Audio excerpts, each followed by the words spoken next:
the most important document since the Bible? We celebrate the 4th of July with fireworks and parades, but how many of us have truly read the Declaration of Independence and understand where its ideas come from? In this transmission, we trace the immortal words of America's founding creed back to their ancient roots and forward to their embattled place in our culture today. Because this isn't just history, it's a call to arms in the war of ideas, to defend the greatest political achievement of mankind from being hollowed out, twisted into something evil, and cast aside. A beacon is lit. The vanguard of freedom calls for aid. Will you answer? That's today on the Restless Signal.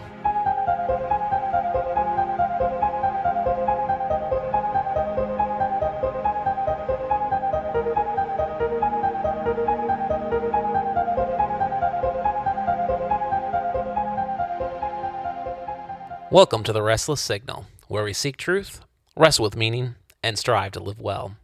I'm the voice of the signal, and together, we're tuning in. Thanks for joining us today on this special 4th of July edition. Today, in the spirit of the holiday, I want to focus on our nation's birth. Yes, we celebrate the 4th of July as the birthday of our republic. We know it has something to do with the signing of the Declaration of Independence. We know a few lines about freedom and liberty, but how many of us have really read the Declaration and understood it? Often in our national mythos, we usually jump straight to the battles of the Revolutionary War and to the characters in the drama, Washington, Jefferson, Franklin, and Sam and John Adams, and often to the Constitution that followed, with its checks and balances, separated powers, and Bill of Rights. But before all of that, before the Constitution, before the war, before the characters, there were foundational ideas that predate the American project. The Declaration of Independence is more than an historical American document. It's the culmination of thousands of years of thought, the moral, philosophical, and spiritual inheritance of the West, distilled into one text. And it is, in many ways, the greatest political achievement of mankind. But here's the thing. Those ideas are now under assault. Not just ignored, but deliberately twisted, slandered, and uprooted by people who either do not know what those values are, or worse, they do know, and they hate those values in the Declaration and what those values prevent them from doing to our country today. So we're going to stop and do something that's fairly radical. We're actually going to read much of the Declaration, line by line, and ask, where did those ideas come from? Why are they considered self-evident? What truths did they claim about human nature, rights, and power? And what does it mean for us, here and now, to defend them? Because make no mistake, the war for freedom didn't end in 1783. It just entered a new phase. And the only way to win that war is to remember who we are, what we believe, and why it still matters. I'm going to start out by making a big claim. The Declaration of Independence is the most important document written since the Bible. The Declaration is the clearest, most potent, most consequential statement of political and moral principle that the world has seen since Scripture. No other document, political, philosophical, or legal, has so decisively shaped the fate of nations or touched so many billions of lives. It did not merely reflect the ideas of its time, it changed the course of human history. Not just for Americans, but for the world. Brilliance of the Declaration begins with the fact that nothing like it has ever been done before, at least not like this. Sure, people had rebelled before, kingdoms had fractured, and treaties had been written, manifestos declared. But no group of men had ever issued a public proclamation of separation that combined philosophical argument, legal reasoning, and political action into a single, structured, coherent instrument. And what's so amazing is Jefferson had no template.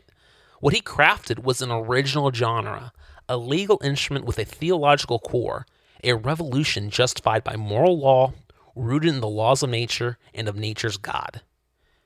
And he knew the world would hear it. He said, quote, "It was intended to be an expression of the American mind, and to give that expression the proper tone and spirit." And what's more, this is a document that actually did something. It's one thing to actually write a brilliant essay, but it's another thing to use that document to launch a nation. That's what makes the Declaration so much more powerful than even the best pamphlet by Thomas Paine. or the most lucid treatise by John Locke. It's not merely the quality of the writing, though Jefferson's prose is without equal. It's that the document did something. It didn't just stay on a page. It moved ideas into action. It wasn't written to win a debate. It was written to make a people free. It moved hearts, summoned armies, forged alliances, and justified revolution. It reshaped the world not just by the power of its argument, but by the fact that the argument was signed in ink, in defiance, in a resolve. It wasn't just a moral cause, it was a governing act, and it was the beginning of the American people. At its core, the Declaration is also a legal instrument. The final paragraph does not simply express a hope for separation, it executes it.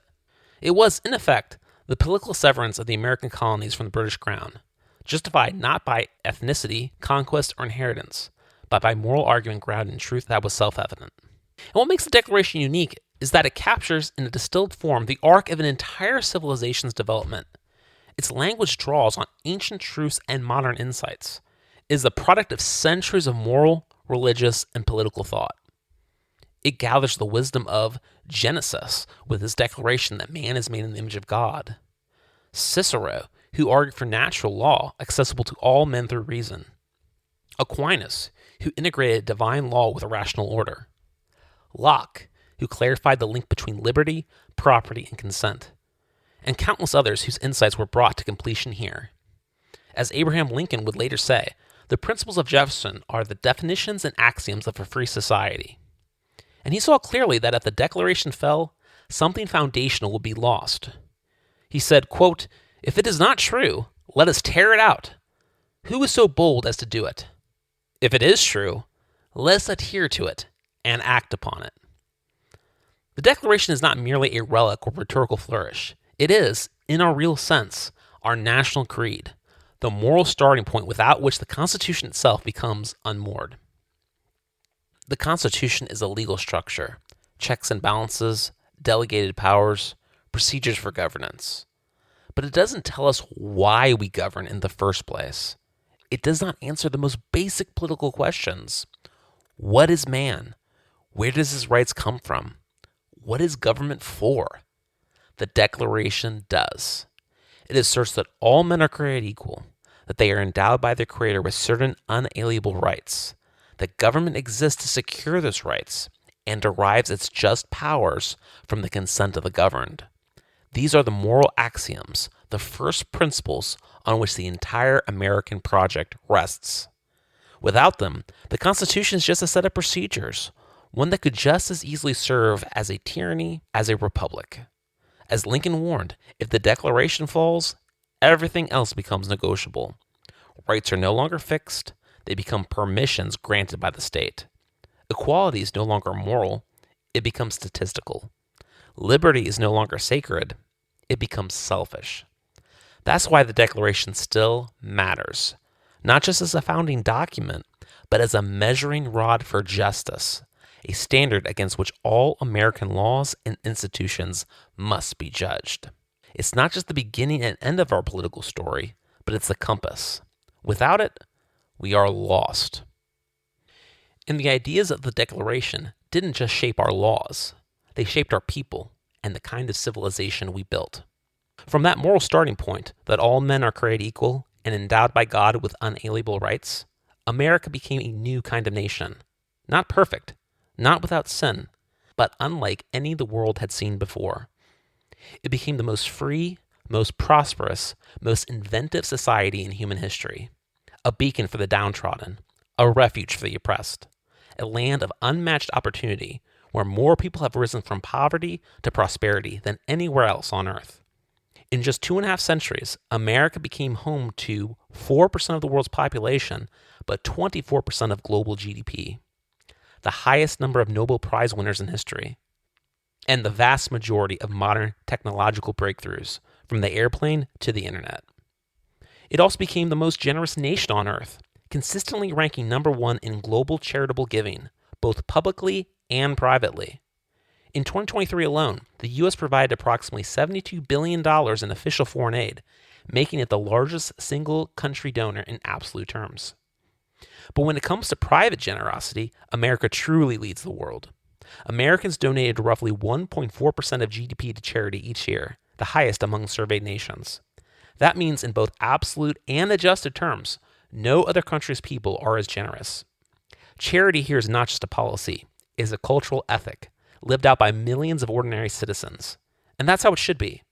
Our generosity flows not from government compulsion, but from the hearts of our people. And while critics point to our failures around race, they often ignore what makes us unique. America fought a war, in part, to end slavery, and more than 600,000 Americans gave their lives in the process. In the immediate aftermath, we amended our Constitution 3 times to abolish slavery, guarantee equal protection under the law, and secure voting rights regardless of race. These were not symbolic gestures. They were foundational corrections to a grave injustice, paid for in blood. America is the nation that sent men to the moon, fed continents, and helped liberate half the world from tyranny. Not once, but 3 times, in World War I, World War II, and the Cold War. And through it all, the American project proved something extraordinary, that a diverse people could be united, not by blood or soil or tribe, but by creed, that human dignity could be defended in practice, not just in theory. And it proves that a system of self-government by the people, not by kings or strongmen, grounded in virtue and moral truth, can correct its flaws, endure across centuries, and lift the human spirit. It is the greatest and most noble political achievement in the history of mankind. But the Declaration's influence didn't just stop at America's borders. In the century since, the Declaration of Independence has become a kind of template for liberty, replicated and echoed by peoples across the world who yearn to be free. It had directly inspired dozens of revolutions and new republics, from Latin American uprisings against Spanish rule to the waves of decolonization in Africa and Asia, to the founding charters of modern democracies. Even regimes that do not practice liberty now invoke its language at least to maintain legitimacy. Its ideals, once seen as radical or uniquely Western, are now embedded in the Universal Declaration of Human Rights, the UN Charter, and the constitutions of nations across the world. In less than 200 years, a blink of an eye in the life of civilizations, a global moral shift occurred. Legal norms that once belonged only to the American Rebellion now form the assumed standard of modern governance. That is the power of the Declaration of Independence. That is why it matters. And that's why we should now turn to examine it line by line. So having established that the Declaration of Independence is the most important document written since the Bible, not merely a philosophical treatise, but a governing instrument that put those ideas into action, that launched a revolution, and inspired countless others, I think it's time that we now turn to the text itself. This section will walk through the Declaration, largely in order, and isolate the most important phrases. For each, we will trace the intellectual lineage that gave rise to those ideas. Where did it come from? How was it refined, shaped, and clarified through time? And how did it come to be synthesized here in July of 1776 with such clarity and force? Some phrases are so rich that they demand deeper treatment. Others can be highlighted with more brevity. But the goal is the same throughout, to show that this was not a sudden invention, but the culmination of centuries of thought, a distillation of the best of Western civilization, reaching back to the ancient world and brought forward into law. So let's start at the beginning. When, in the course of human events, it becomes necessary for one people to dissolve the political bands which have connected them with another, and to assume among them the powers of the earth, the separate and equal station to which the laws of nature and of nature's God entitle them, a decent respect to the opinions of mankind requires that they should declare the causes which impel them to separation. So the Declaration begins in the tone of a legal preamble. It sets the stage, not as a burst of passion, but as a deliberate act undertaken with gravity. This line echoes the tradition of legal justification, particularly as it developed in the English constitutional theory, that governments and kings are not exempt from reason, and that actions, especially dramatic ones like revolution, must be justified. Next, we hold these truths to be self-evident, that all men are created equal, that they are endowed by their Creator with certain unalienable rights, that among these are life, liberty, and the pursuit of happiness. That to secure these rights, governments are instituted among men, deriving their just powers from the consent of the governed. That whenever any form of government becomes destructive of these ends, it is the right of the people to alter or to abolish it, and to institute new government, laying its foundation on such principles and organizing its power in such form as to them shall seem most likely to affect their safety and happiness. Let's zero in on the first part of that section. We hold these truths to be self-evident. This phrase deserves serious pause. Jefferson originally wrote sacred and undeniable, but revised it to self-evident at the suggestion of Benjamin Franklin. But this was not a rhetorical flourish. It reflects a particular epistemology, that certain moral truths can be known not through revelation or tradition alone, but through reasoned reflection on the nature of man. This idea was forged in the tension between Platonic ideals, Aristotelian realism, and Caesarean law, and later Christian theology. It was given political teeth by Locke, who argued that natural rights are not granted by governments, but discovered by men. Let's move forward to the phrase that all men are created equal. This is not a platitude. It's not a slogan. It is a philosophical thunderclap, so profound that we've dulled its meaning through repetition. But in 1776, this was a defiant, incendiary thing to say. To declare the equality of all men by nature was to reject the entire architecture of hierarchy that defined nearly every society in human history. Kings weren't equal to peasants. Aristocrats weren't equal to merchants. Colonial rulers weren't equal to colonists. The world was built on unequal ranks. Jefferson smashed that foundation with a single stroke. Where did this idea come from? At root, the concept of human equality begins with the Hebrew Bible and the Genesis claim that man is made in the image and likeness of God. That idea that every human being bears the divine image radically asserts a shared dignity that transcends birth, class, tribe, or station. It is arguably the oldest egalitarian idea in human record. Greek philosophy built further. The Stoics taught that all human beings share a rational nature and a moral law embedded in creation. They believed this moral law could be discerned by reason and obeyed by choice, regardless of social status. But while this was a step towards universality, it lacked the Judeo-Christian grounding in personhood and divine origin. Christian thought fused the two together. Paul's declaration that, quote, there is neither Jew nor Greek, slave nor free, male nor female, for you are all one in Christ Jesus, was not a call for sameness, but a recognition of equal moral worth before God. Medieval thinkers like Aquinas would later elaborate upon this, with natural law rooted in this shared dignity. But equality didn't become political until much later. In the Enlightenment, figures like John Locke brought the idea into the realm of political theory. Locke argued that humans are born into a state of nature as equals, free, independent, and endowed with reason.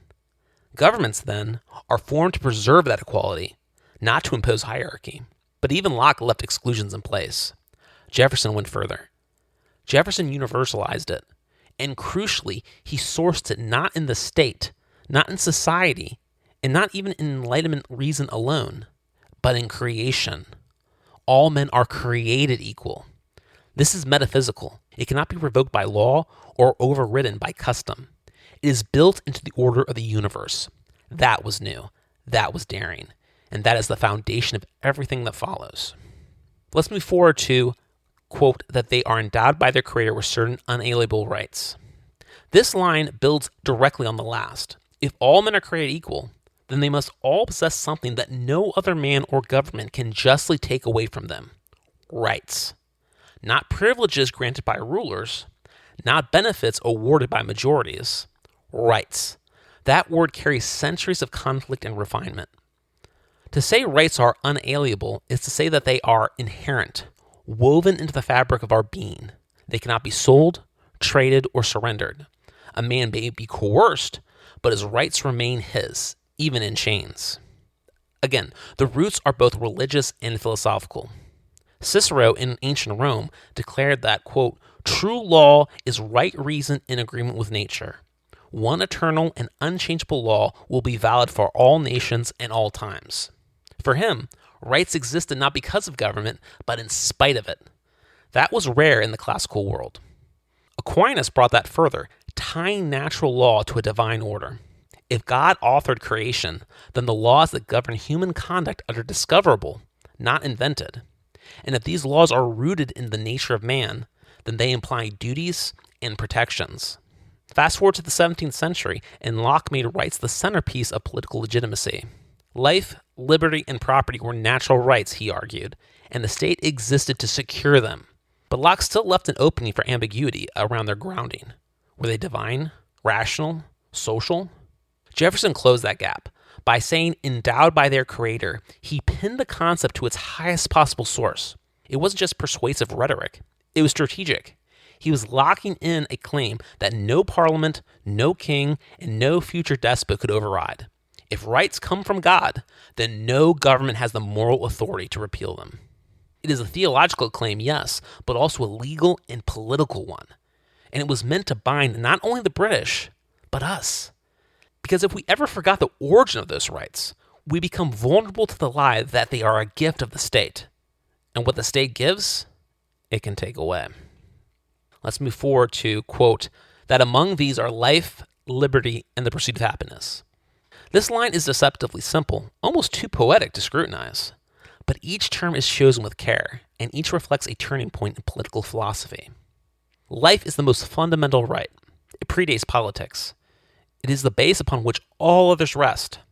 If a man's life can be taken away arbitrarily, nothing else can be secured. Liberty. Liberty has a longer and more contested lineage. To the ancients, liberty often meant participation in public life. To Locke and the Enlightenment, it meant freedom from arbitrary power. In America, it came to mean both, freedom from tyranny and the opportunity to live freely in private and public. But it's the phrase, the pursuit of happiness, that is the most remarkable. Jefferson didn't write property, though Locke had. That was intentional. Happiness was a broader and more noble concept in the 18th century than it is today. It meant human flourishing, the ability to live a full, virtuous, meaningful life according to one's conscience and purpose. This idea has roots in Aristotle, who spoke of a state of living well by exercising virtue. Jefferson's use of it expands the scope of liberty beyond material goods. He was saying, to be free is not just to own things, it is to pursue the good, to live as a moral agent. That pursuit must be protected by government, not guaranteed, not dictated, but secured. This trio, life, liberty, and happiness, is the heart of the American creed. It is why we formed a republic, and it is what we must preserve or lose everything. Let's move forward to that to secure these rights, governments are instituted among men. This line is foundational, not just to the Declaration, but to the entire philosophy of legitimate government in the modern world. In a single sentence, it overturns centuries of monarchy and divine right of rule, and plants a flag squarely in the soil of purpose. The reason governments exist is not to preserve tradition, not to enforce hierarchy, and not even to maintain order for its own sake, but to secure rights. The rights that flow from our nature, the rights we possess before any law is passed or ruler is crowned. This idea did not begin with Jefferson. You can trace its lineage back at least as far as Cicero, who argued that the purpose of law was to conform to the higher moral order of nature and reason, what he called right reason in agreement with nature. But it gained particular momentum through the development of the social contract theory in early modern Europe. Thomas Hobbes, writing during the English Civil War, offered a bleak view of the state of nature, describing it as, quote, solitary, poor, nasty, brutish, and short. For Hobbes, people surrendered their rights to a sovereign for protection, and once they did, had no further claim against him. It was a contract of desperation, not dignity. John Locke reoriented the conversation. Locke's vision of the state of nature was not idyllic, but it was not Hobbesian chaos either. People were naturally free and equal, but vulnerable to the violation of their rights. So they banded together to form governments, not to lose their rights, but to better secure them. If a government failed in that duty, Locke argued, the people had the right to dissolve it and form a new one. Jefferson was channeling this directly. In fact, some passages of the Declaration are almost lifted verbatim from Locke's second treatise. But it wasn't just Locke. The philosophy had taken deep root in the American colonies. Jefferson is not innovating here so much as synthesizing. He's articulating what a generation of Americans already believed, that government is not ultimate, it is conditional. It exists for something, and if it fails in that task, its legitimacy dissolves. Let's move forward to, quote, deriving their just powers from the consent of the governed. Here, Jefferson plants another explosive charge beneath the old order of kings and emperors. Power is no longer a birthright. It is not passed down through bloodlines or claimed by force. It must be just. And to be just, it must be grounded in consent. This is not merely a theory of who gets to rule. It's a theory of what makes rule legitimate at all. Again, the deep roots run through Locke, who framed political authority as a trust granted by the people. But the idea of consent stretched back further. Medieval contract theory, particularly in canon law, began articulating the notion that governance required the assent of the governed, even within monarchies. And the Magna Carta from 1215, though limited in scope, introduced the idea that even a king could be bound by agreed-upon rules. Still, Jefferson's declaration of universal consent as the foundation of just power goes well beyond these precedents. Where Hobbes believed that the original consent was total and irrevocable, Jefferson, via Locke, believed that consent was ongoing. It was not a single act, but a living agreement. If the governed withdraw their consent, the government loses its moral standing. Importantly, this was not the kind of consent granted once in a plebiscite or vaguely assumed by being born under a flag. For the American founders, true consent meant government structured by representative institutions and constrained by law. Elections, constitutions, checks and balances, these are the concrete mechanisms by which the consent is expressed. This line also pushes back on parentalism. The state does not rule because it knows best. It rules by permission.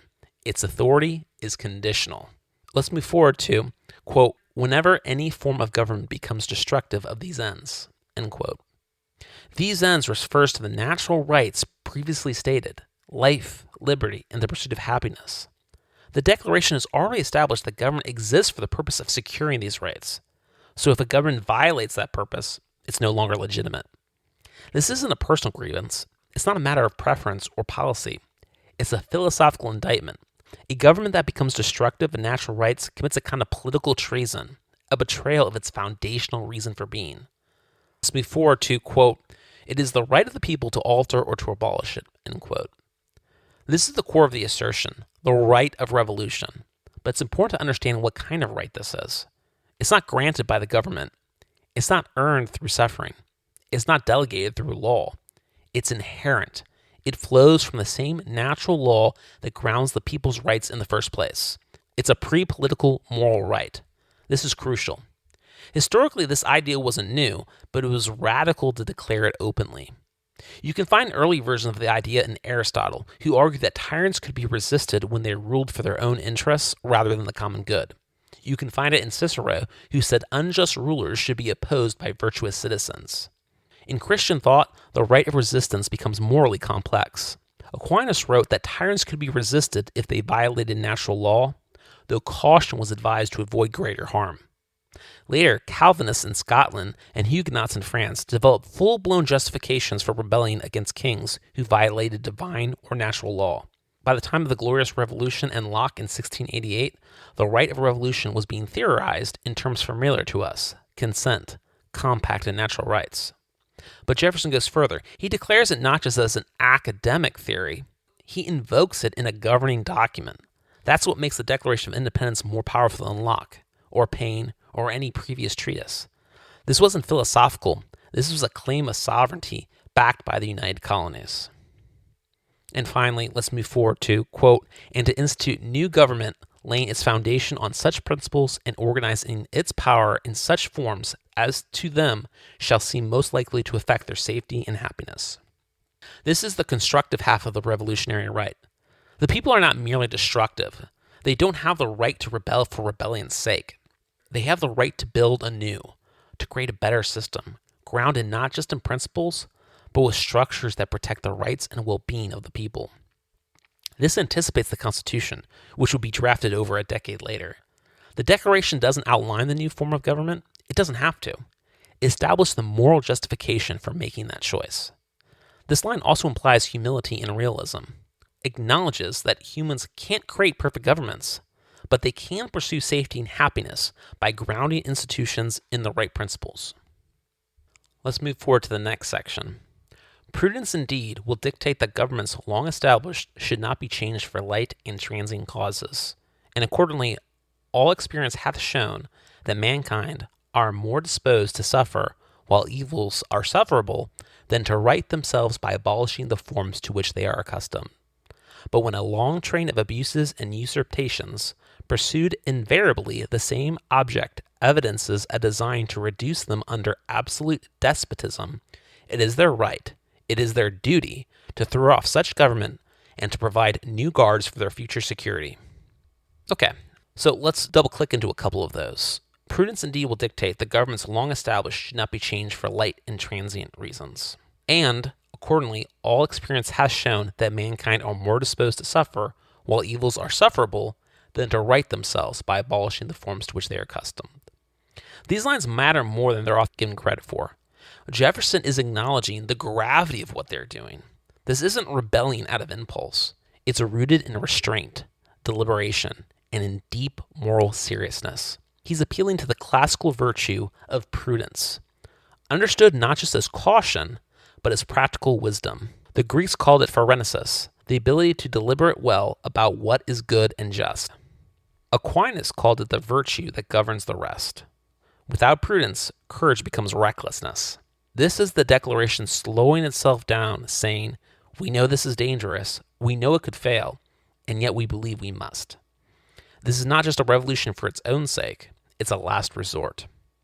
Let's move forward to, but when a long train of abuses and usurpations pursued invariably the same object evinces a design to reduce them under absolute despotism, it is their right, it is their duty to throw off such government and to provide new guards for their future security. This is the turning point. What began as a statement of principles now becomes a moral and legal justification for action. The language shifts from prudence and sufferable ills and sufferable evils to duty. That's no accident. Jefferson is asserting that this is no longer a matter of political preference or policy debate. It's a matter of right and wrong, of obligation. The phrase long train of abuses and usurpations is legal in tone and structure. He's building the case like an indictment, not a single grievance, not a policy dispute, but a pattern, persistent, intentional, a design. And what is that design? To reduce them under absolute despotism. That's a strong charge, one that echoes the warnings of classical republicans like Cicero to Machiavelli to Locke, that power, unchecked, trends towards tyranny. This section does several things at once. Morally, it affirms the dignity of the governed. They are not mere subjects. If they are made to suffer deliberately and systematically, they are not only allowed to resist, they are required to. Legally, it constructs the rationale for rebellion. They are not discarding the social compact, they are invoking it. And politically, it signals to the world and to posterity that this was not chaos, not mob rule, not revolution for personal gain. It was ordered, thoughtful, just. That word again, guards. They aren't securing license, they're seeking liberty. And liberty must be guarded, secured, and defended. It's not a rupture for its own sake, it's refoundational. So let's move forward to the next section. Such has been the patient sufferance of these colonies, and such is now the necessity which constrains them to alter their former systems of government. The history of the present King of Great Britain is a history of repeated injuries and usurpations, all having in direct object the establishment of an absolute tyranny over these colonies. To prove this, let facts be submitted to a candid world. So before this section, we've talked about the ideas, principles, the truths that are claimed to be self-evident, about equality, about rights, about the very purpose of government. But now the Declaration does something critical. It applies them. Because ideas alone don't justify revolution. Jefferson and the Continental Congress knew that. They knew they had to do more than assert their beliefs. They had to show that those beliefs have been violated, systematically, repeatedly, intolerably. So the next part of the Declaration isn't high-minded prose.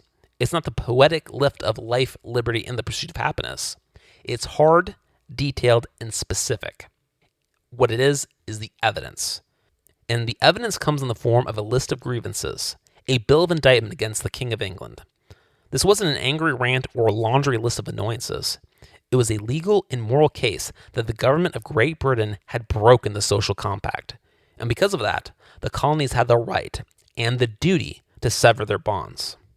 That's the part where the Declaration gets real.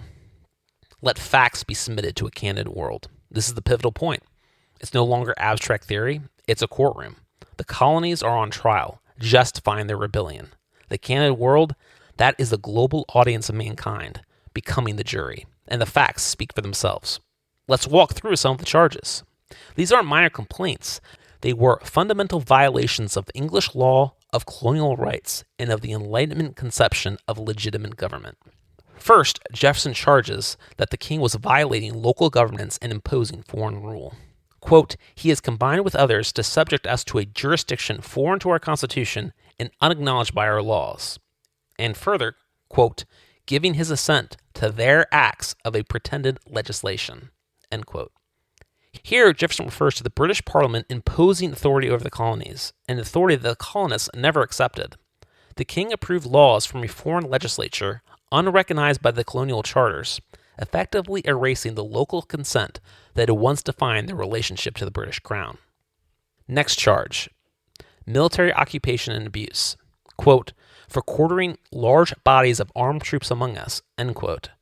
And, quote, for protecting them by mock trial from punishment from any murders which they should commit, end quote. These are direct references to British troops being stationed in private homes, a hated practice, and to the legal immunity granted to these troops even when they committed violent acts. This wasn't just a matter of logistics, it was a show of force, an occupied army treated as above the law. Next charge, economic warfare. Quote, for cutting off our trade with all parts of the world, end quote. And, quote, for imposing taxes on us without our consent, end quote. The Navigations Act, the Stamp Act, the Tea Act. The government used trade restrictions and tax policy not to regulate commerce, but to extract revenue and punish disobedience. This broke both English tradition and natural rights philosophy. Taxation without representation was not just unpopular, it was considered illegitimate. Next charge, legal tyranny and abandonment of justice. Quote, for depriving us in many cases of the benefits of trial by jury, and, quote, for transporting us beyond seas to be tried for pretended offenses, end quote. This cut at the core of British legal tradition, the right to a jury of your peers and to be tried in your own land under familiar laws. The crown was asserting imperial power not just over politics, but over justice itself. Next, quote, for abolishing the free system of English laws in a neighboring province, end quote. This refers to the Quebec Act, which expanded French civil law in Canada. To the colonists, this wasn't just about Quebec. It looked like a template for stripping away their rights and introducing an arbitrary rule across the continent. Next charge, dismantling local institutions and rule of law. Quote, for taking away our charters, abolishing our most valuable laws, and altering fundamentally the forms of our government. And, quote, for suspending our own legislatures and declaring themselves invested with power to legislate for us in all cases whatsoever, end quote. This is the heart of the issue. The crown wasn't just meddling, it was dismantling. The king abolished colonial charters, their foundational documents, essentially a constitution, and removed legislative power from the elected assemblies, centralizing it in royal governors and the British Parliament. This was a full rejection of the idea that government derives its legitimacy from the consent of the governed. Next charge, open hostility and war against the people.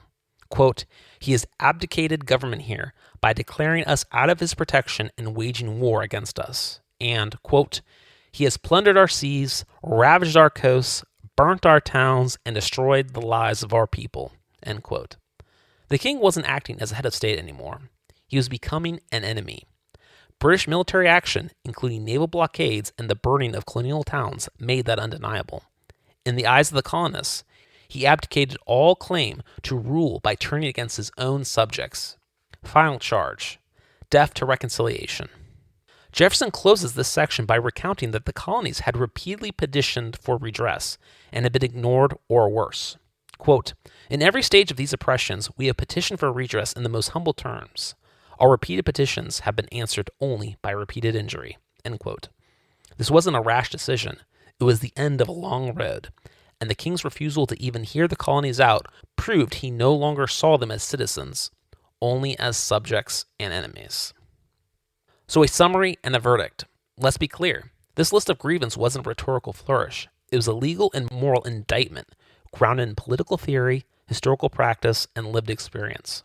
If the government exists to protect the rights of the people, and it persistently violates those rights, then by the very logic of natural law and the social compact, the people have the right to withdraw their consent and build something new. That's what this section does. It shows that moment in clear, deliberate detail. It doesn't just justify independence, it demands it. While the Declaration began with moral truth and moved to political theory, it offered evidence. But it ends with something far more explosive: action. This is where everything changed. Because up until this point, the colonists are still, in theory, loyal British subjects making a case. But now, here in the final paragraph, they stop explaining and start doing. They declare. It's not just rhetorical. This was a legal and political act with real-world consequences. In these final lines, the 13 united colonies assert that they are now something entirely new: free and independent states.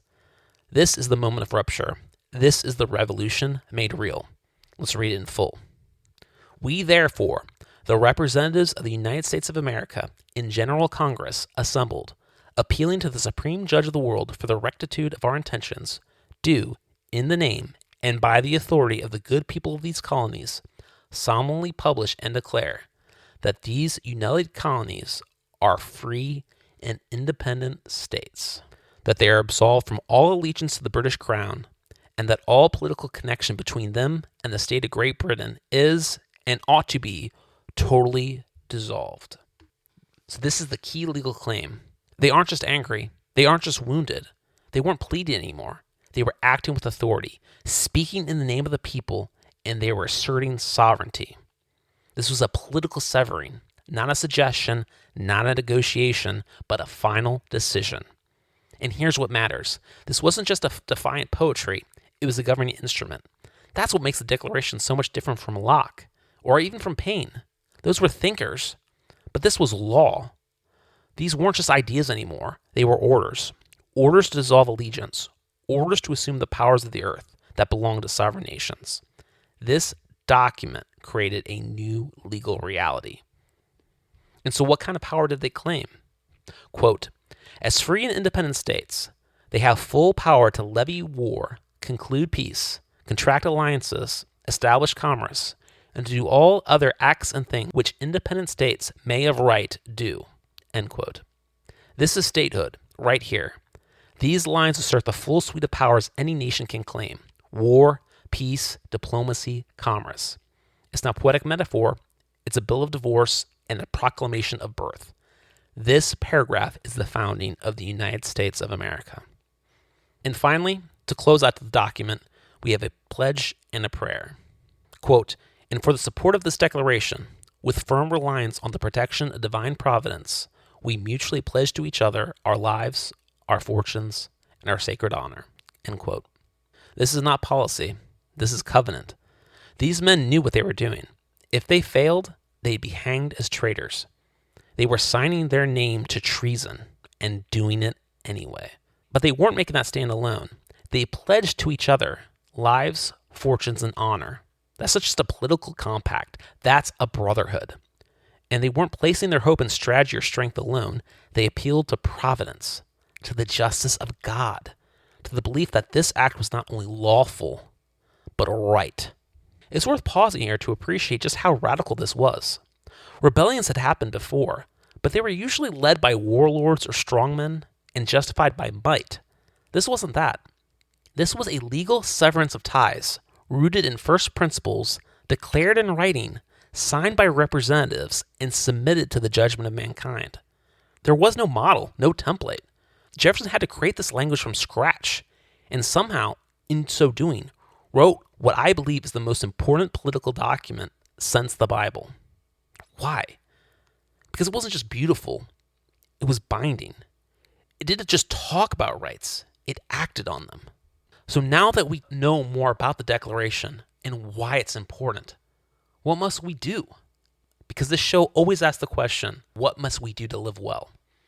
Well, first, we need to remember. The first step is basic. It almost feels small, but it's not small. We must remember. A people who forgets the truths that give them liberty will not long remain free. When we forget the meaning of our founding, or worse, reject it, we forfeit the guardrails that keep power in check. And when our institutions, our media, and even our educators no longer believe in these truths, then the memory must live on in us. If we do not remember, the government will not remember either. If we do not believe it, it will not believe it. If we do not care, it will not care.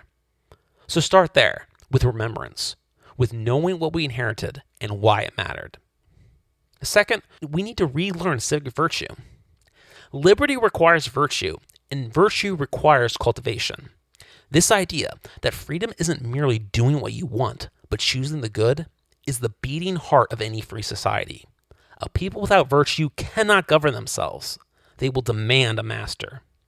Today, the language of virtue has been hollowed out. Words like duty, honor, restraint, discipline, they've been replaced with slogans about empowerment, validation, and living your truth. We mock seriousness. We mock tradition. We mock sacrifice. And then we wonder why nothing works. But the republic cannot function if its citizens are unserious. Freedom is not the natural state of mankind. It's an achievement, and it must be sustained. And if our culture will not teach civic virtue, then we must. In our homes, in our communities, in our conversations. We must model it ourselves. We must raise children who are not just smart or successful, but good. That's the real counterculture now, raising good people and being them ourselves. 3, we must speak and teach the truth. There's a war going on right now, but it's not necessarily political. It's philosophical, it's moral, it's spiritual, and it's being fought right now in language, law, media, schools, entertainment, and cultural norms. And one side is fighting harder than the other. The leftist radicals are loud, ubiquitous, confident. They redefine words and shame dissenters. They rewrite history and call it justice. They pervert reason and call it progress. And too often, we on the right let them. We say we're being polite, or being strategic, or realistic, but let's be honest. A lot of us are just scared. We don't want to be targeted. We don't want to lose our jobs or our friends. We don't want to be made a spectacle. So we stay quiet. And in that silence, the truth retreats. But that cannot continue. Not if we mean what we say. Not if we actually believe these things matter. So speak, teach, defend. Refuse to pretend. Refuse to lie. Say what you know is true. In your classroom, your office, your group chat, your school board, your pulpit, your podcast, your dinner table. We are not just citizens. We are stewards of a legacy. And stewards don't bury what they were given. They preserve it and pass it on. 4, we must enter the arena. Like I said, the battle is already underway. The other side is not waiting. Think about it. Every committed progressive in your life, you know the ones. They make their beliefs known at work, at school, in art, in advertising, in policy. They aren't passive. They aren't afraid. They believe, and they act like it. Meanwhile, most people on the center and the right stay quiet, cautious, private. Even when they disagree, even when they know something is wrong, they whisper, not always, but often. We've had a few brave voices step into the arena. One example, James Damore from Google, was fired for stating what others silently thought. Others, such as professors, have been mobbed and defamed for refusing to lie. Whistleblowers have lost everything to reveal what the media refused to see. Parents, even at school board meetings, were labeled threats for defending their children and demanding to have transparency in the classroom. They held the line. They were outnumbered, outgunned, and mocked. But they held because they had truth, and they refused to let go. But they cannot hold the line alone. The line needs reinforcements. The time of passive agreement is over. This is the moment when polite nodding no longer cuts it. This is the moment when you decide whether you're going to enter the arena or not. The left is fully committed. Their foot soldiers march daily. Their cultural power grows. Their assault on language, memory, and meaning continues. and every institution they conquer becomes a weapon. They paint our history as shameful, they call our rights selfish, they label our faith dangerous. They prepare the ground so that when our system falls, no one will want to defend it. This is the signal. It's time for us to move. And lastly, the future is not inevitable, but it will be shaped by what we do. Let's be clear. We on the right feel good about Trump's re-election. But this fight will not be won with just one election. It's not something we can contract out to one party or pundit. This is not a phase. This is a struggle, and it will continue for our children and our children's children. We must treat it that way, with seriousness, with staying power, with joy even, because fighting for the good is a privilege. Too often, the right gets too practical. We say, skip college, be a plumber or electrician. And there's nothing wrong with plumbing or being an electrician. We need tradesmen, and I respect people that work with their hands. But we also need philosophers, teachers, writers, filmmakers, lawyers, artists, people who can shape the culture, people who can go head to head and toe to toe in the war of ideas. Because that's where the battle's being fought. And if we don't show up, we lose by default.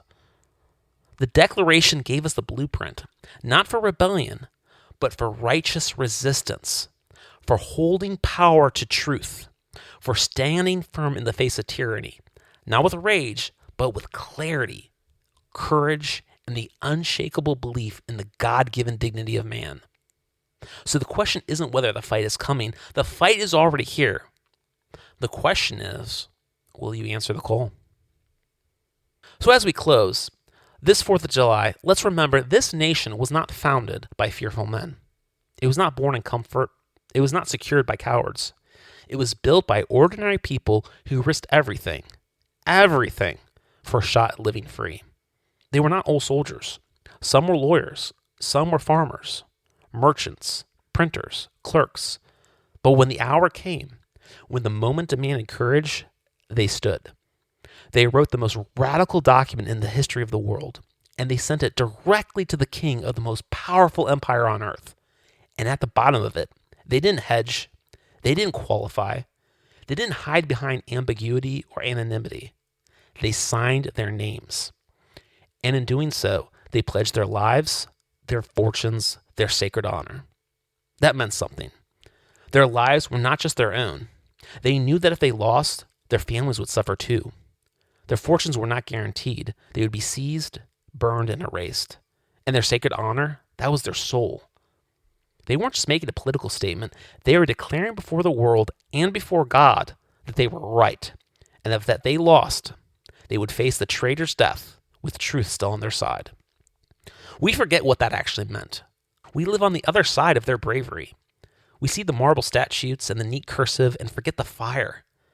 But they were not safe, and they were not sure. They just knew it was time. And now, so do I. For a long time, I didn't fight. Not really. Not in the public square. I watched. I read. I cared deeply. I voted. But I stayed back. And maybe that was okay once. Maybe like so many others, I believe the grown-ups had it in hand. But not anymore. The battle is underway. Many of the institutions have fallen, and the vanguard of freedom is outnumbered. And if you ever watch Lord of the Rings, you'll remember the scene. Pippin, the smallest of them all, climbs the tower and lights the beacon. Not because he's a warrior, not because he knows what comes next, but because he knows someone has to do it.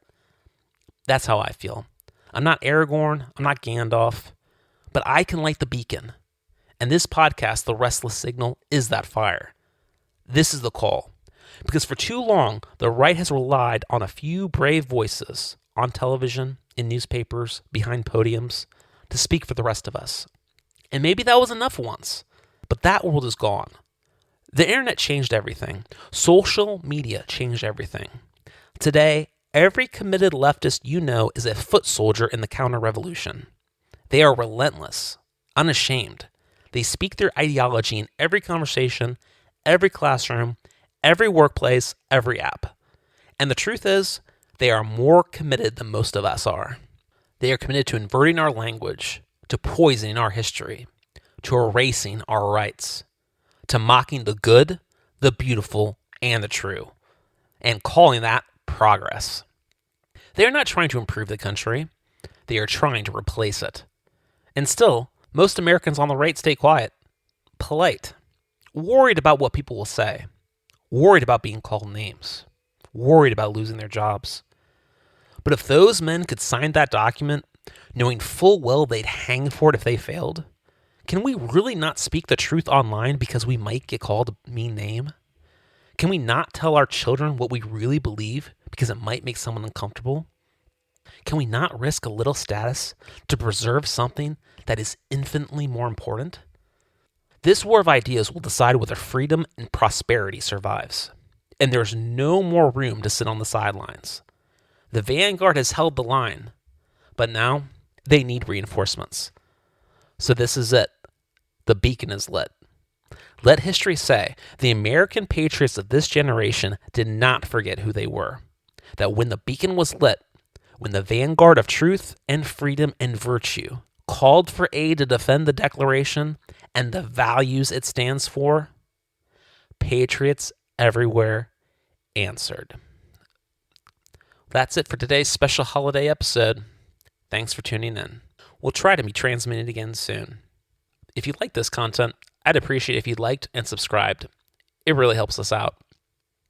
Until next time, seek truth, wrestle with meaning, live well, and above all, keep the signal clear.